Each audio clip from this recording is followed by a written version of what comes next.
Formal nang nanumpa kaninang umaga sa Malacanang bilang bagong Secretary ng Department of Public Works and Highways o DPWH si dating Transportation Secretary Vince Dizon.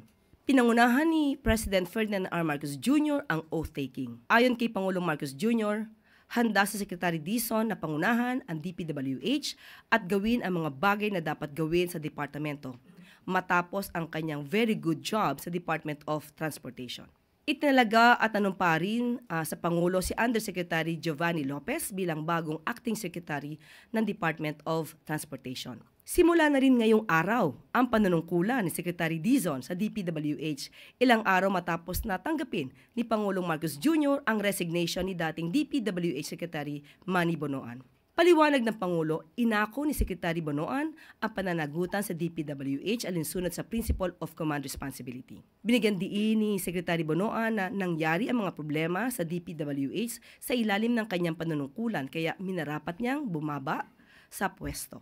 Kaugnay nito, nagtalaga rin ang Pangulo ng isang independent commission na inatasang pangunahan ng investigasyon sa mga maanumalyang flood control projects sa bansa. Binigyan diin ni Pangulong Marcos Jr. ang importansya na ma-improve ang overall operations at management ng DPWH sa gitna ng mga maanumalyang flood control projects. Ipinag-utos din ni Pangulong Marcos Jr. kay Secretary Dizon na siguraduhin hindi na makakabalik ang mga ghost projects at paalalahanan ang mga opisyal at kawani ng ahensya na isabuhay ang katapatan, integridad at pagiging bukas sa kanilang mga gawain at tungkulin. Vince Dizon because, well, he seems he's done a very good job sa DOTR. I think he's already set the stage for all of the things that we need to do. So pwede na niyang iwanan and go to public work because he's also familiar with the workings of Department of Public Works and